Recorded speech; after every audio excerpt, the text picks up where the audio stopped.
Yeah, that sucked, right? What happens when you made a decision in your life to make a change and not associate grayer area? The people that you love that are still on that side. It wasn't gray, it was black. Black, okay. Yeah. The people that you have unconditional, which love is. They're all in college right now. But the people that you have love for that are your family members that are still in the black, how do you deal with that? It's a great question. What do you think my answer is? It's still a problem that you still have to do. You love your son, right? How much? A lot or a little?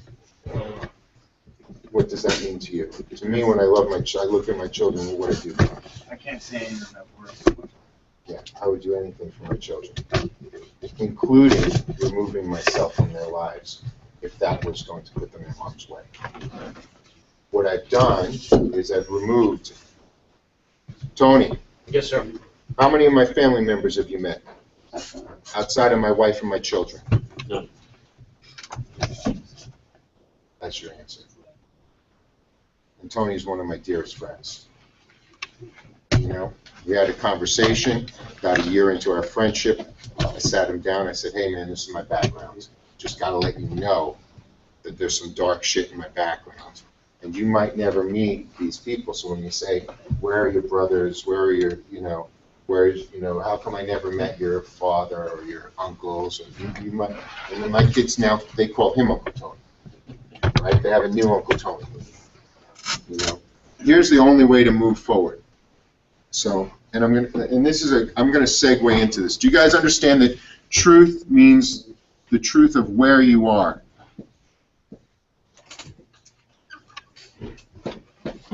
It's where you are. That's all it means. You got to be honest with where you are and where you're at. The second component of truth is, where do you want to be? So here's the thing. If I want to be back where I was, then what's the best course of action? Hang out with who I hung out with. See, and then if I go into the whole trust and loyalty thing, that was pummeled into my head from the time I could hear. From the time I could hear. Yeah. So how have I conditioned my children? You are smart. You are strong. You can do anything. Who loves you? Leaders help the people. And I'm very, very particular. I tell them every day, what is education? So they say, Papa, education will set you free.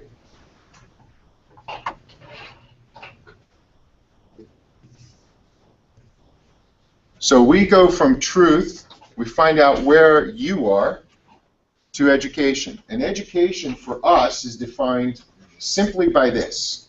Where the fuck do you want to be? And what's it going to take to get there? To really get there, to really own yourself. So when I met Tony, he made me write down all these values. And you know the first thing I had to do?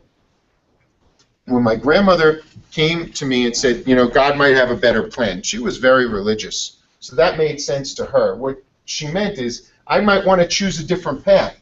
Because you know, when you show up and your eyes are all bloodshot and you're hungover and you're chewing on your tongue and you're dehydrated, it's pretty easy to see you're going down the wrong direction. You don't need to be a rocket scientist. It's the wrong direction. And the only way to get in that direction is to hang out with the wrong people. So what I had to immediately do is distance myself from everybody that I knew. The hardest thing you will do is to isolate yourself and choose a new peer group. The hardest thing you will do. If you choose not to do it, I will tell you, whatever happens in your life, you'll get more of whatever you had. We say truth, education, what's the next one? And leaders walk alone. You can write that down. Leaders walk alone. They go first.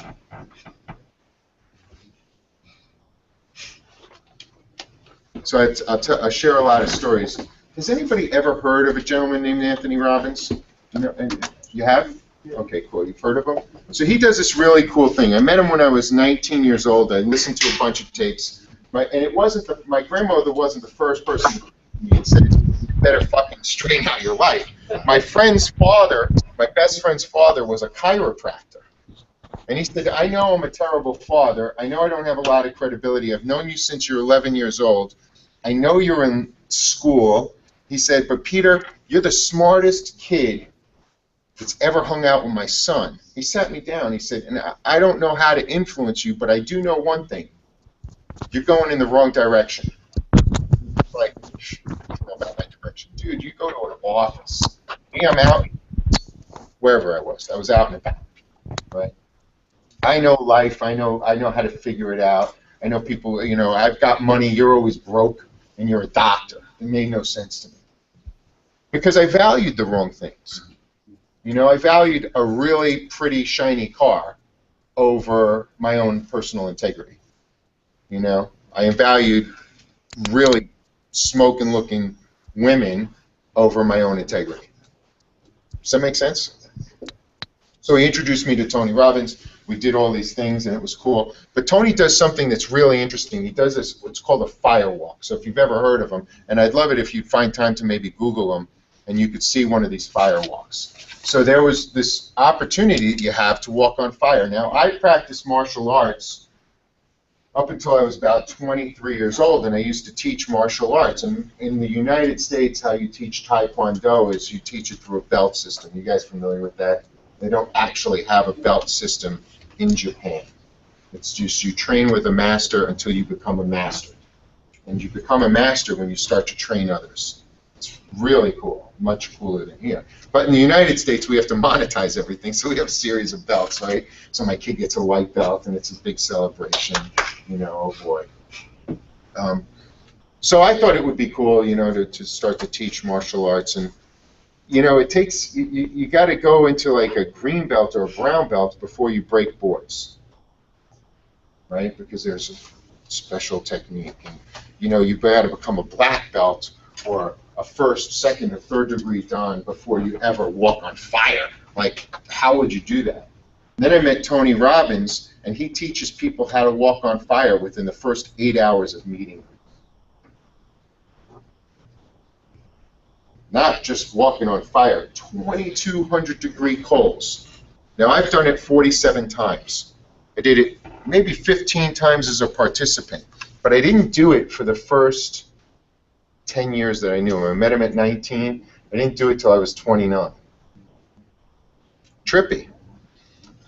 The first time I did it, they teach you some incantations. One of the incantations is, and we are big on incantations, I am statements, right? So he wants you to change your universe by saying one thing, and all he wants you to think about is cool moss. So you're stopping and you're thinking, cool moss, and you're changing your physical environment by creating a change where first? In your mind.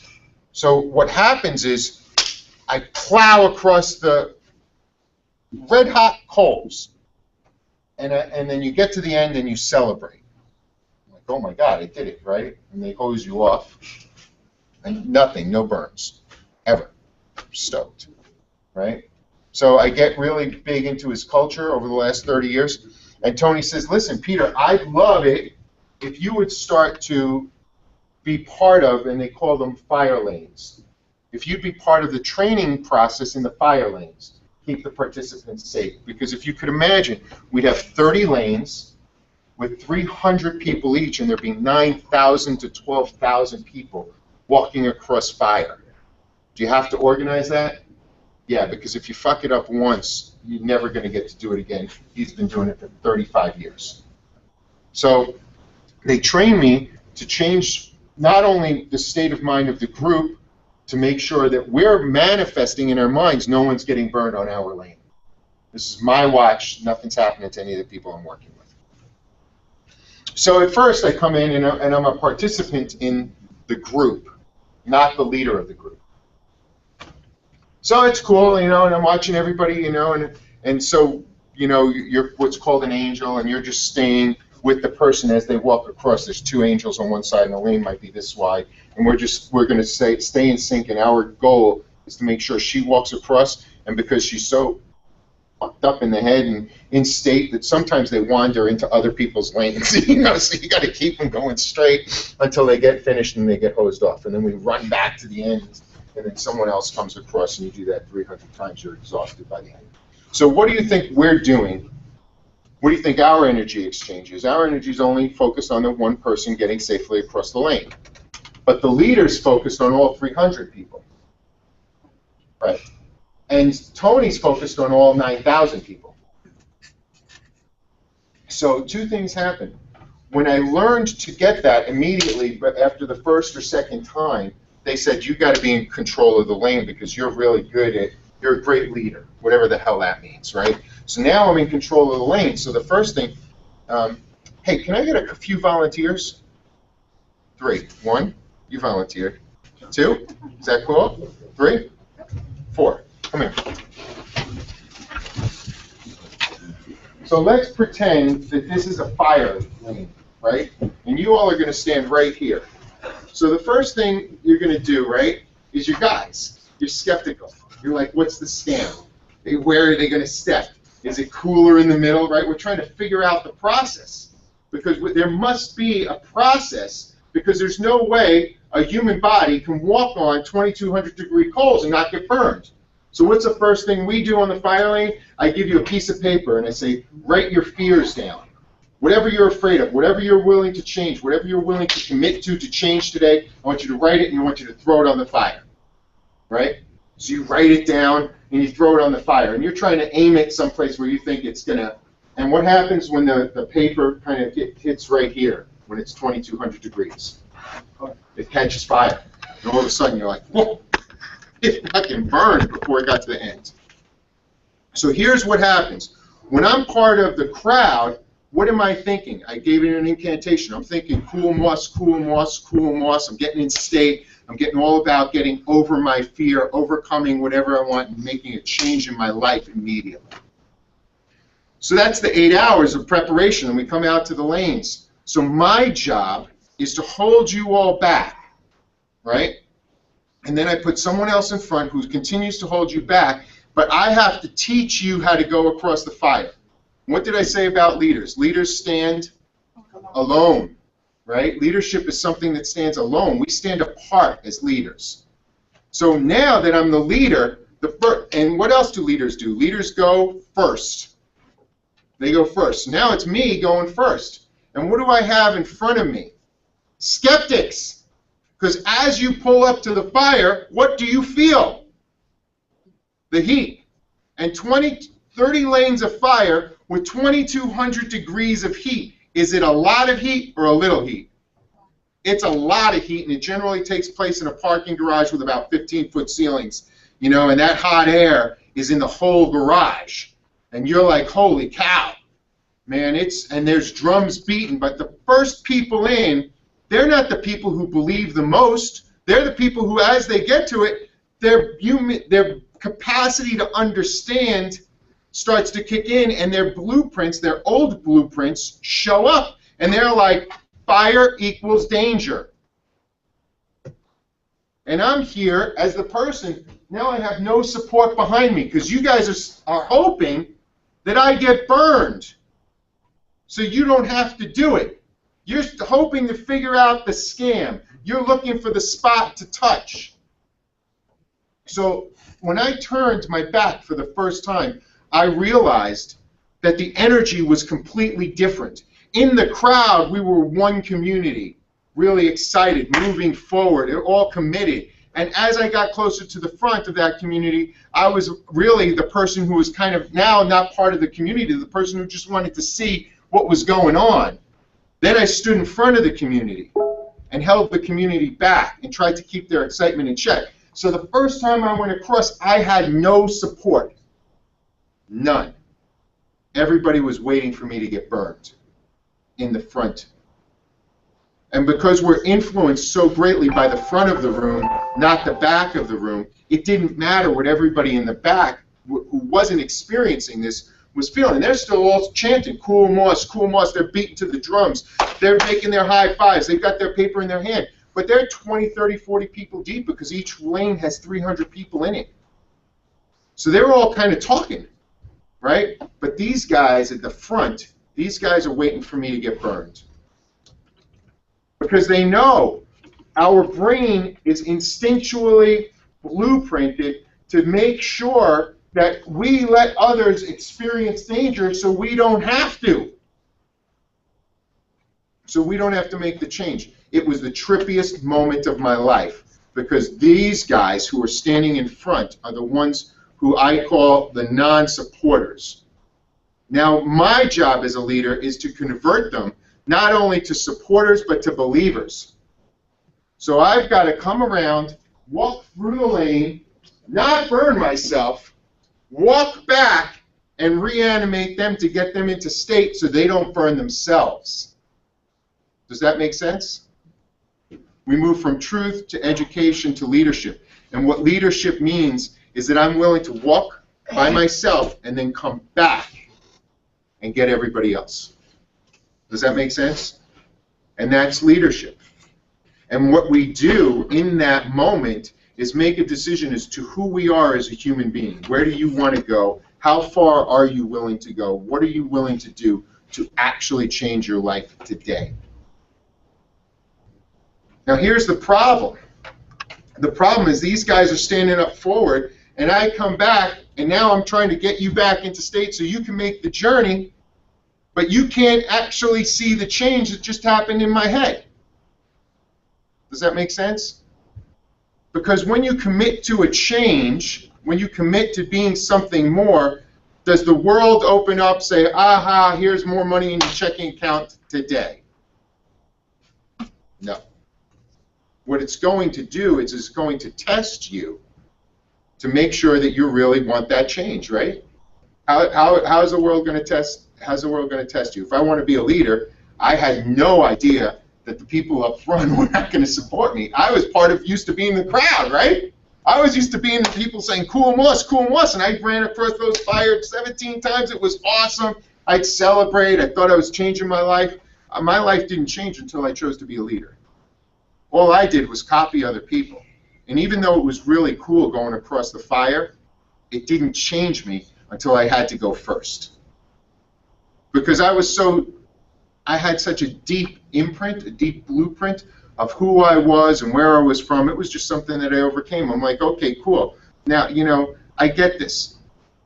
So what I'm sharing with you is the question that you asked, when you have to emancipate yourself from those others who are blueprinting you, who are influencing you by telling you it's not possible. The reason they're telling you it's not possible, because if you do it, they have to too. She can't do it, he can't do it, you can't do it, you certainly can't do it, there's no fucking way you're going to do it, because if you change, I could have, should have, and didn't. And how will I feel about myself? Good or bad? I might not feel good about it. Because if I see you emancipate yourself, what does that tell me about my life? I could have changed it, but I chose not to. I'm happy with it. Because when you lay it all out, and you find the truth is we're put here to help others. We're not put here to destroy. We're put here to create, right? Human beings are the happiest when they're creating something. That's why there's so much art left in the world, right? That's why if you fly to Italy, 76% of it, it's art. You go in, it's old buildings. Europe is a great place to travel. In the U.S., it's a little different because we don't have our culture doesn't run as deep in years yet. But what's great about our culture is we have an instilled ability to understand that we can overcome anything. If you are living in the United States, you have unlimited opportunity. And if you have not been to a third world country, I highly recommend getting involved with somebody in some sort of a mission that's going to take you there.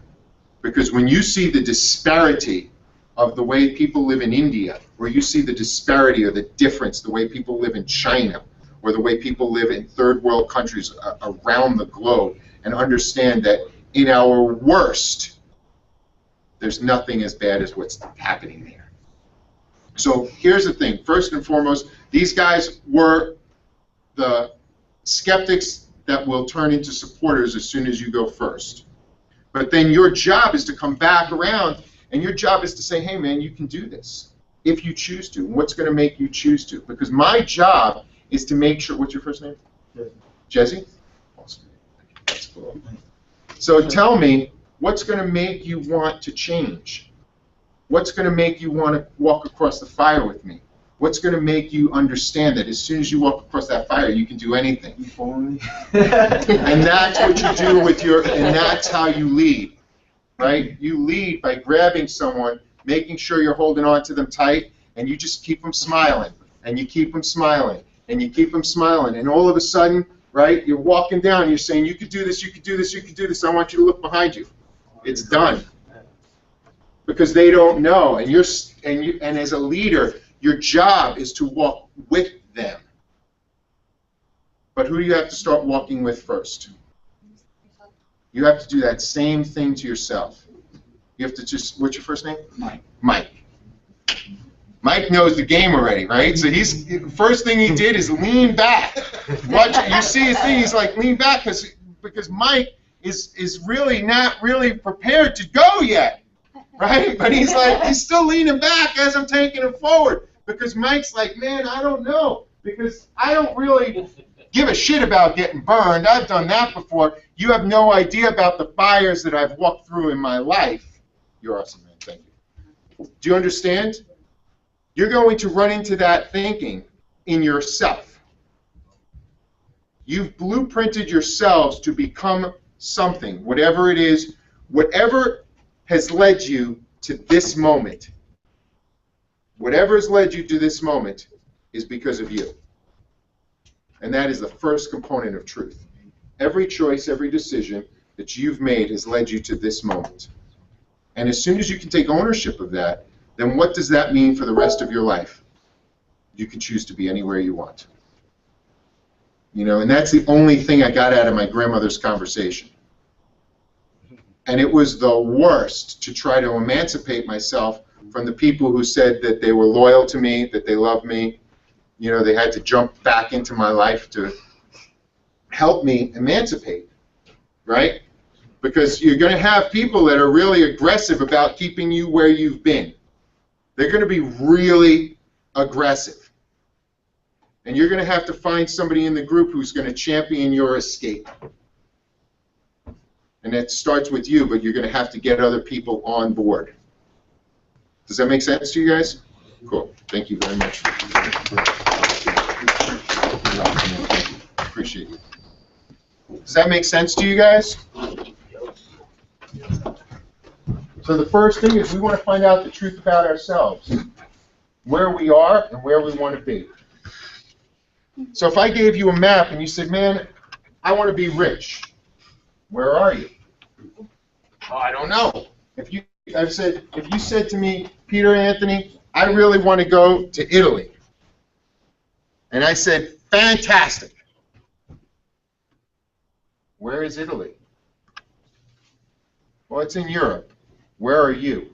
How can you get to Italy if you don't know where you are? Because I can send you 360 degrees, but if I send you north to get to Italy, does it matter how many times, how long you walk? Will you ever get to Italy?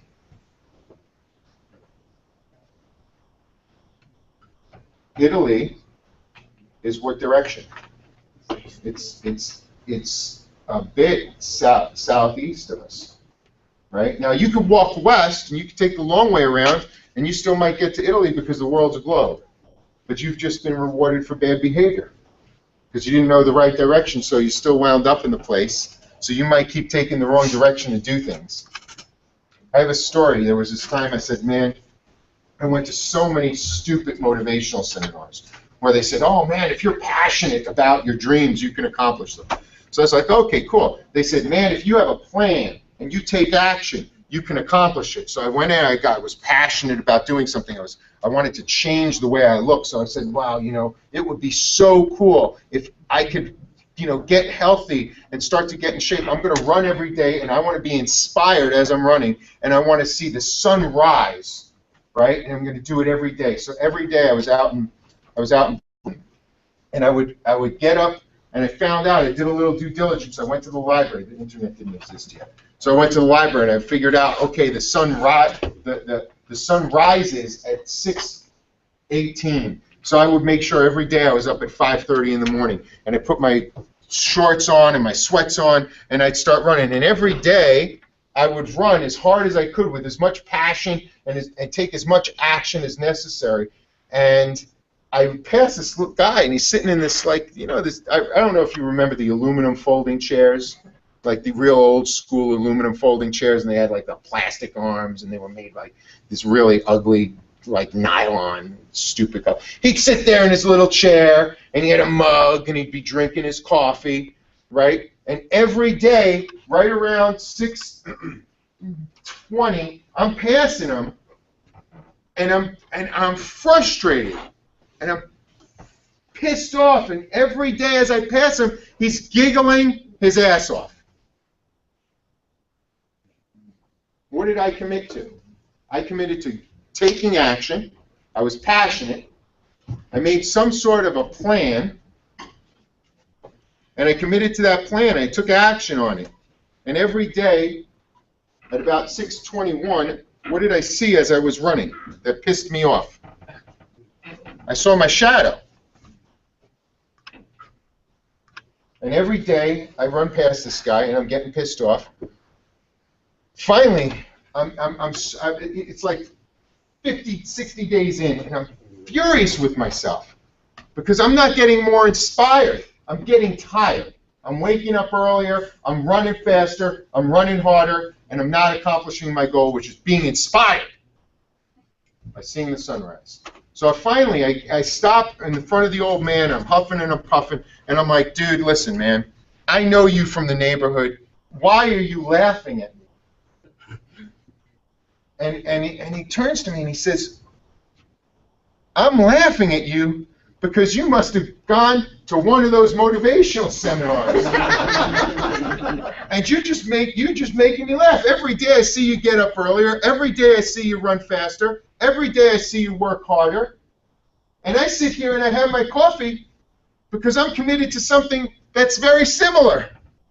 He said, I've decided that every day I want to be inspired. I'm going to have my coffee and I'm going to watch the sun rise over the buildings. And I just love the way it looks and it breaks through and I can see the rays of light. And it makes me think, this is good. This is great. And then I take my coffee, I go in, I start my day, I make my money. My life is a blast. He says, but you're like one of those young kids who went to some freaking seminar, who doesn't get it, and you're running your ass off. And I know all you want to see is the sunrise. And I'm giggling because after 2 months, you haven't figured out it rises in the other direction. You're running fucking west, you idiot. And it says it right on the sign.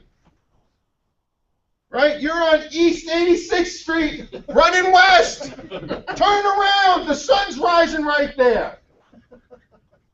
2 days later, I came out at 6:05. What was I dragging behind me? One of those chairs with a thermos. I opened it up. I sat down next to the guy. I had a cup of coffee. He says, now you get it. Watch the sun rise, because it's important that we know the truth of where we are, or we cannot get to where we want to be no matter how hard we work, no matter how much passion we have, no matter how much focus, no matter how much energy. You need to know who you are and what you want. And then you need to ask others who have what you want, how'd you get it? How'd you get it? How'd you get that? What'd you have to do? Sometimes it's not as hard as we think. Sometimes it's just pulling out that chair, sitting down, opening up your thermos, and enjoying the sunrise. Other times it's going to be way fucking harder. But at least you're moving in the right direction. Does that make sense to you? So we talk about truth. We talk about moving that, then you got to get educated. As soon as you get educated, what's your responsibility? To teach yourself, to master it, and then to teach others. And here's why we add humility. Because humility is the point of where I know what I'm doing, and then I get arrogant. Because once I get to Italy, what do I now have to do? Ask myself where I am. Because I need to go in a new direction. But if I'm heading in that new direction and I don't know where I am, then I haven't learned anything. I've just stalled. I've not continued to grow personally. Does that make sense to you? So we say, once you become the leader, go back to humility, work the process again. Learn something new about yourself. And that's how you continue to grow. Is that helpful to anybody? So when you ask me that question, you know, how did I do it? I actually had to sit down with my favorite friends, and I said, I love you. I honor you, I respect you, and I'm really grateful for all this shit that you thought was important that you taught me. But I got to move on. And I moved on, and it sucked, you know, and there's some really crazy, crazy things that happened that really tested for lack of a better word, tested my faith in that decision. It tests you. And there's no way, if you want to find out the mark of a human being, look at how they've been tested and how they've come through. You want to be an extraordinary father, it's a decision. If you really love your kids, it's a decision. I made a conscious decision. I will never cheat on my wife. Why? She asks me all the time, she says, man, I'm so grateful I have you as a husband. Man, you're not one of those guys who's going to cheat on me because you love me. This is where I got truthful and honest, because that's the answer she wanted. And I said, no, baby, I do love you, but I love myself more. And that's not the man who I want to be. Has nothing to do with you. Anybody I marry, I won't cheat on. That's just the man I am. Because that's the father I need to be. And the being a great father, having lost my father, has so much more importance to me. To me, that's just my journey. That's just the journey that I'd like to go. You know, and I think you can pick up on that journey anytime you want. You can make those life decisions, those changes in your life, whenever you choose to change. You just choose to start to walk across the fire. And it's not going to be once, it's not going to be twice, it might not be 47 times. You're going to walk across that fire daily in the beginning. Those changes are going to suck. But if you embrace them, if you say, hey man, you know what, I can do this, just find others who have. You know, just find others who have. And then continue to walk with them. In the Bible, there's a verse that talks about iron sharpens iron. Yes. You may have heard it, you may not have heard it. It's true. I hang out with people who are stronger than me, of heart, of intellectual prowess. I hang out with people who make more money than I do. Because I understand that you are influenced directly by the 10 people you spend the most time with. So when I needed to make the change and I knew that, I spent a lot of time alone. Greatest gift you could give me is 30 days with books. I read 2,800 of them. I took my apartment and I removed the TV. I didn't get rid of my music. I loved my music. So I had at the time we had turntables. So I had a turntable, I had a couple of Radio Shack speakers, and I had books, stacks. I had an apartment, and all that was in it was one chair, one light, and books. And I read and read and read and read. And I put myself into a self-imposed 10-year solitary confinement, where I would go out and I would show you the person that I needed to be so that you would forget the person who I was. Does that make sense? You know? So when people talk about love, if I love myself enough to trust that I'm going to make mistakes, then I'm really in the right direction. I'm learning something about myself, right? Like I always start diets, but I never stay on them because I like pasta. You know? So I trust that I'm going to eat a little too much pasta. If I sit down, that's going to be okay. I'm not going to beat myself up over it. I don't give a shit. That's who I am. That's what I like, you know? And somebody else might say, well, you know, you really want to be something else. And I say, no, I really want to be who I am. And who I am is on a journey, you know? And that journey has different destination stops, you know, like I'm on a train. And if I'm going across the country, it's going to stop at different cities. I'm going to experience those different cities in different ways. That make sense to you guys? So I'm going to open up for questions, and I'm probably going to ask Ed if I can come back, because I know that it's a lot in a half hour. You absolutely can come back. Okay. So we'll So, arrange. any to come back questions? as soon as possible. Do you have any books or any other YouTubes? I can give you a great book. Yeah. I can give you a lot of great books. I didn't write them. I don't need to write them. But there's a book, it's called Tough Times Don't Last, but Tough-Minded People Do, by Reverend Robert Schuller. And it was given to me by my grandmother, who was at the time a Jehovah's Witness. It has nothing to do with religion. It has to do with these really fucked up stories about people who lose everything and then work their way to get it back just by staying focused. So when I opened my first salon, I was a criminal who wanted to go legit. So now I'm going to open a salon. So I started cutting hair, and I saved a lot of money, and I fixed my credit as much as I could. And there's another component to the story I won't share with you today, but I had a small amount of money, like $30-something thousand.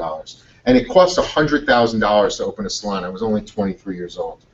But I would go into where they sold the salon furniture every day, and I'd stare at the trophies in the case, because this company called Takara Belmont on Long Island, these guys built the prettiest salons in the world, and these salons all won awards. And I figured, you know, if I'm going to be anything, I got to challenge myself to be the best at whatever that is. And I'd stare at these trophies.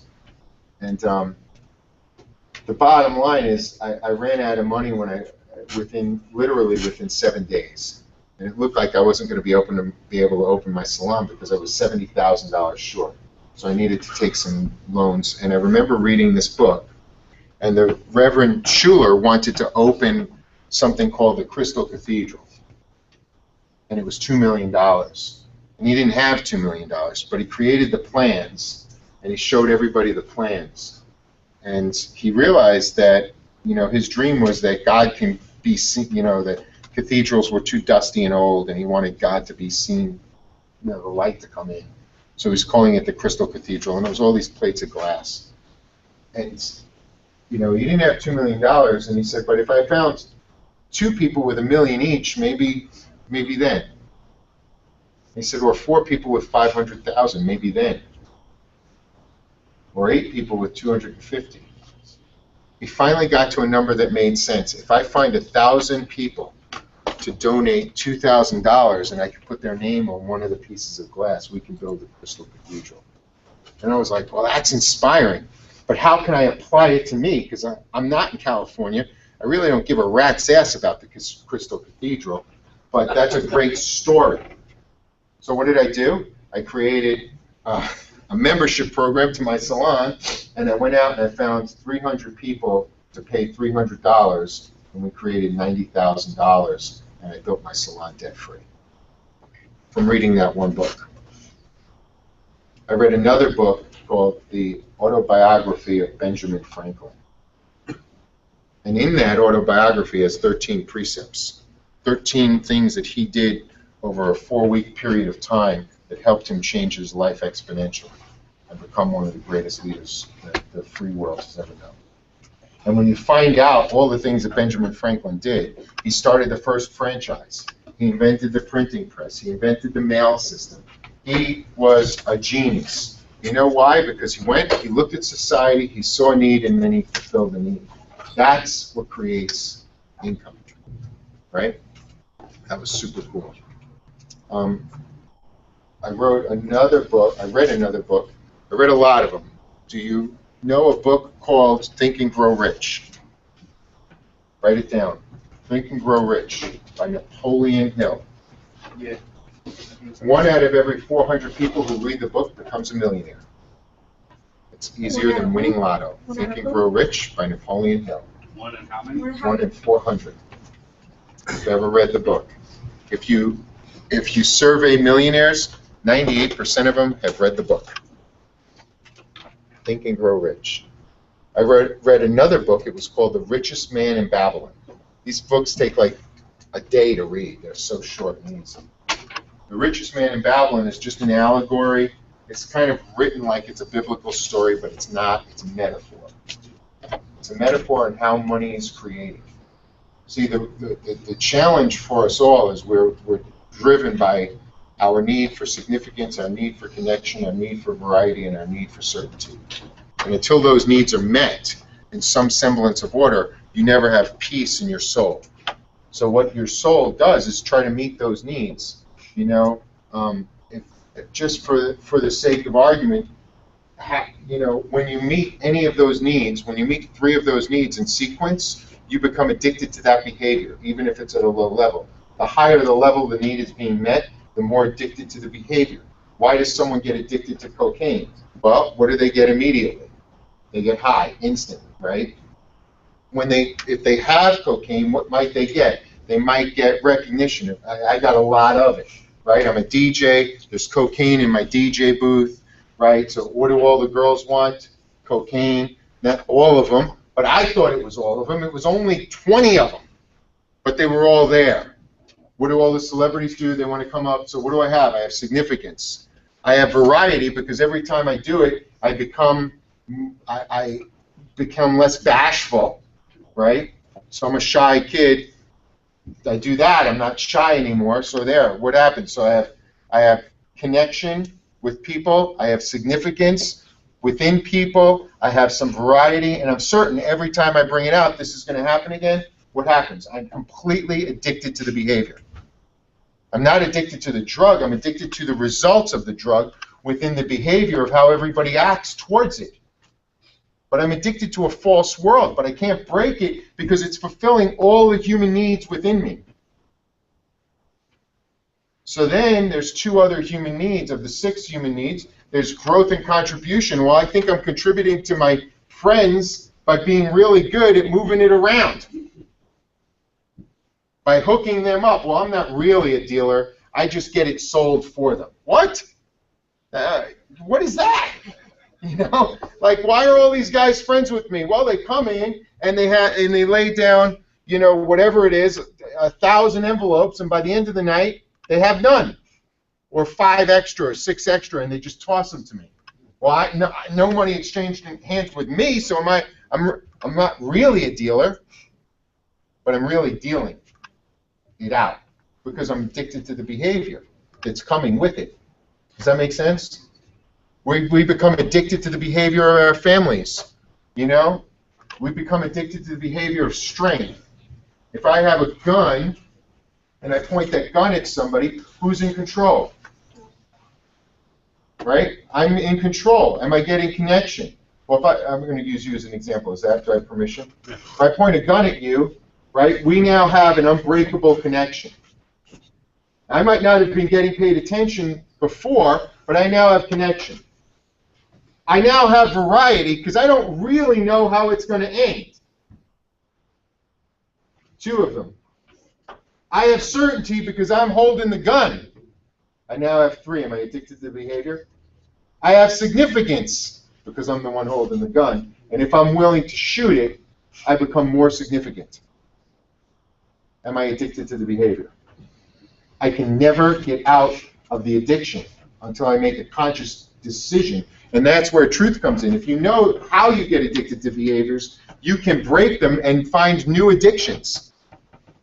Does that make sense? Because you still need the same human needs need to be met. You need to have connection. You need to feel great about yourself. Wouldn't it be better to feel significant if you broke the chains that are holding you in your current format, whatever it is? I've spoken to about 1 million people around the world in big seminars and over 30 years.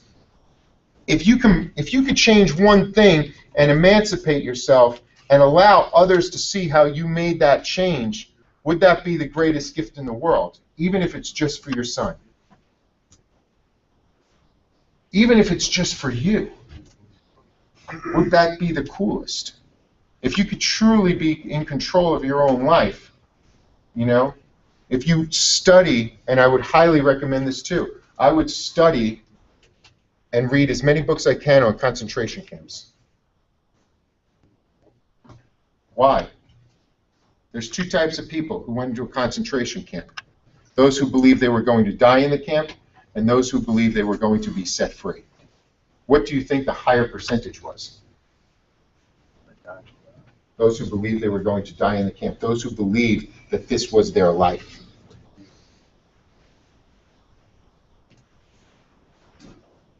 What do you think was harder to be? Those who believed that they were going to be set free. There's another book that I would highly recommend. It's about the Rwandan Holocaust. You guys know what that is? Does anybody not know what the Rwandan Holocaust is? Right on. So during Bill Clinton's presidency, Rwanda has 2 groups, the Hutsis and the Tutsis. I might be screwing up how I'm pronouncing it exactly. But they're 2 competing tribes. And during President Clinton's tenure as our president, Rwanda ordered almost 1 million machetes for a country that has only, at the time, 8 million residents. Now, when you order a million machetes, shouldn't a red flag go off that they're going to do something with these million machetes? They handed them out. I don't know which tribe they handed them to. It's irrelevant. I'd love for you to read the book. But there was I want to say her name is Immaculée. She was a friend of mine for a while. She got locked in a closet during this Holocaust in a priest's home, and he pushed an armoire, he pushed a big set of shelves in front of the door, and she stayed in this bathroom with 6 others or 7 others for 90 days. And the walls were this thin. And she literally listened to them, the screams of her uncle, her sisters, her brothers, her entire family get murdered. The entire family. After 90 days, they murdered over 1 million people with machetes. It's the greatest Holocaust in 90 days the world's ever seen. Happened under President Clinton's tenure. He never stepped in. The French finally ended it, and they emancipated her, Immaculée. And what happened is she only had one thing to read. She spoke French, but she only had a French-English Bible. And she decided that she would tell her story, and how she was going to survive as she told her story. And when they finally brought her out, she's a tall woman, she's about 5'10", and she went from like 165 pounds to 69 pounds. She could hardly walk. And the French soldiers said, "Hey man, we found the men who killed your father and mother." And they brought, now they emancipated her. She's in like a tent camp. And she told me the story personally, but she wrote a book on it.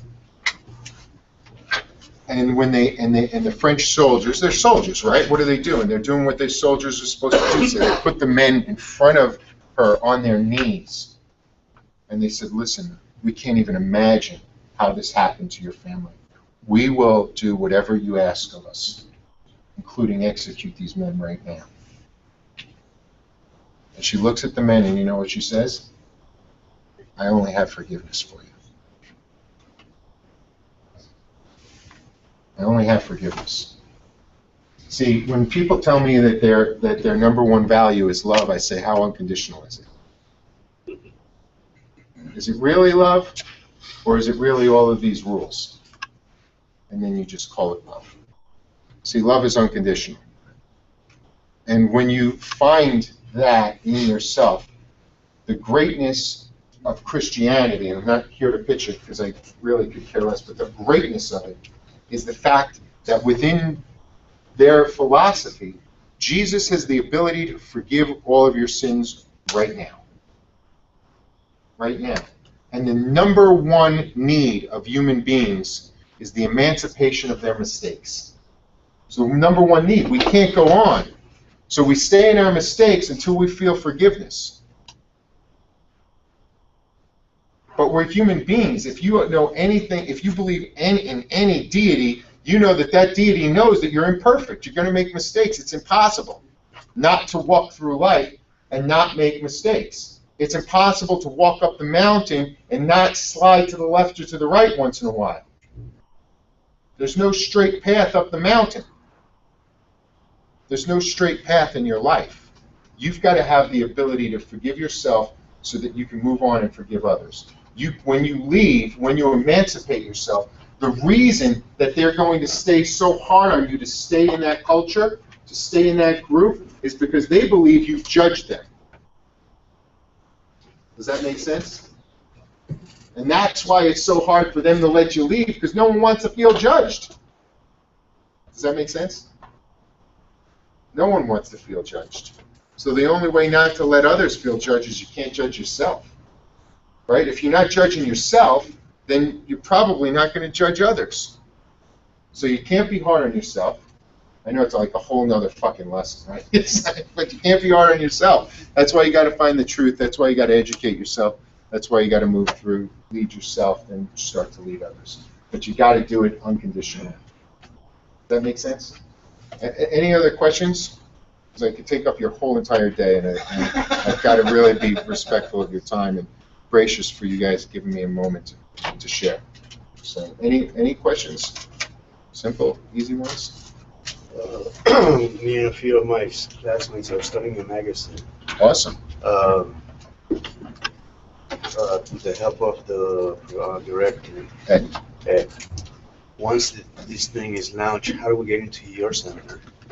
To your web, what is it that you do?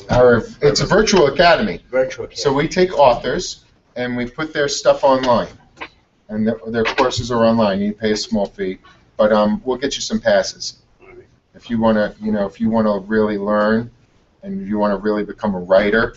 Here's the cool thing. I work with a woman. Her name is Ann McKindon. She's helped 1,000 writers write books, and we're putting together a program right now to help others write books. And all it is a release. It's like, here's my story, here's my successes, here's my failures, here's the direction I want to go. Everybody should tell their story. Everybody should leave a legacy for their son. Because the only way you learn is to make mistakes. That's experience. That's wisdom. Wisdom doesn't come from getting it right every time. Wisdom comes from stress. Iron sharpens iron. You can't rub iron on wood and make a sharper make a sharper blade. It needs to be carved out by something stronger than itself, which means there'll always be the opportunity to make mistakes, and you just have to brush them off, because that's the only way you learn. It's the only way. Does that make sense? Yep. Right on, man. Anything else? No? I have a question, but I'm not sure it applies to the whole thing. Oh, The book, The Richest Man in Babylon? Yes. Okay, did you like that book? I like every book that I've read. The ones that create controversy within me why am I feeling that controversy?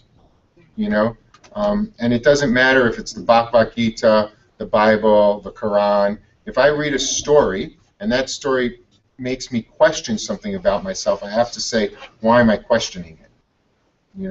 So did I like the book? I liked the way the metaphor left me. How did you feel about the book? I haven't read it all yet, but I've read part of it, and I got a little bit bored and started reading my progress. I'm going to be honest. And That's okay. And the other, with the concentration books, are there any Viktor Frankl books that you read that? I think it's None that come to mind as something that I would recommend specifically. My recommendation is to see what you're drawn to. There's a lot of really cool stuff. You could pull cool stuff out of anything. I mean, you could read Mein Kampf and pull some cool stuff out of it, Or you can fucking bastardize it and really turn it into something different. It depends on what people have taken the written word and like the word love and defined it within their own definitions. And then what happens? It makes it harder for everybody to feel love. So I think that the most intelligent thing to do is to read as much as you can, to create the greatest level of perspective, and be clear as to what you want. The one question I always ask is, does this serve my integrity? Does it serve my integrity? Does it serve my family? Will it be a strong legacy for my children? If I was a child getting advice from my father, is this the advice my father would give me if he loved me? Does that make sense? And then I ask, is this going to be good for my community? Because the worst thing that can ever happen to a community is it self-implodes. That's the worst thing that can ever happen to a community.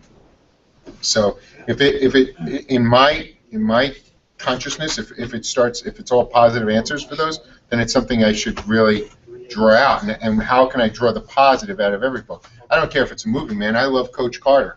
Great movie. Great metaphor. You know why? Because within that metaphor, within that movie, you see change within the group. If you look at Miracle, it's a hockey movie, right? Awesome movie. Do you know why? because they forgot who they were. They were blueprinted with their old identities. And there's a scene, has anybody seen it? Oh, check it out if you haven't seen it. It's called Miracle. It's about the 1980 Olympic hockey team that beat the Russians, and it was so improbable.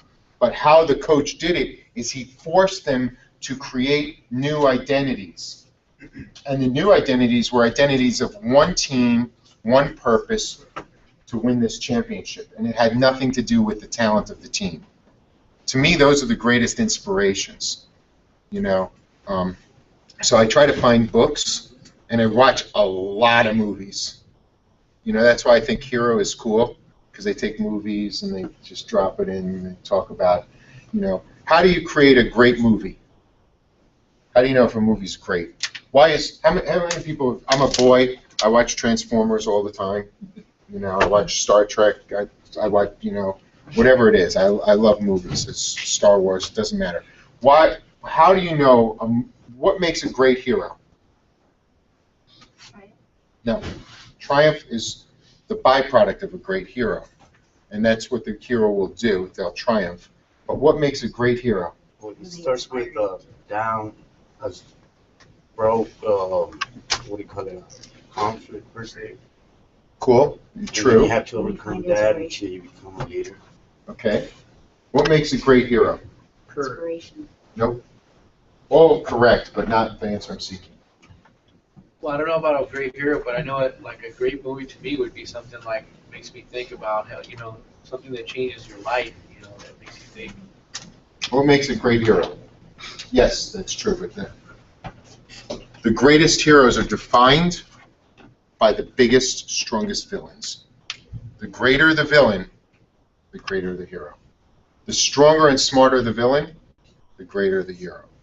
Because of all the things that you said. Our greatest villain is society. Because it's the greatest thing that we have to overcome. And the definition of your heroism will not be defined by acts of courage. It'll be defined by how many times you put yourself in the way. Does that make sense? You know, you sit there and you pray for courage, and you never get courage. What you get is a moment to be courageous. You never get courage. You get a moment to be courageous. And then the courage is your choice. The greater the villain, the more interesting and intense the book, right? Let's say, for the sake of argument, you look like you're in shape, right? You look like you're in shape. You look like you're in shape. Let's say take the 4 of you guys, right? 5. I'm going to add one more. 5 of you guys. If you wanted to beat me up, interesting fight or non-interesting fight? Non-interesting. There's fucking 5 of you. You're all in better shape. I'm 50 years old and I'm fat. Non-interesting. If you wanted to beat up one of the girls, interesting or non-interesting? It only becomes interesting if she starts taking you out one at a time, if she overcomes you. How many people are in society? Billions. Billions. That's who you're fighting. You're fighting the collective consciousness of groups so much bigger than you. Are you going to step up and be the hero? Does that make sense? Yeah? Right on, man. So, if you have no more questions, I'm going to shake some hands, kiss some babies. Jet, I got to teach another seminar at 11:30. Cool? It was an honor meeting you guys. Thank you. I hope I see you soon.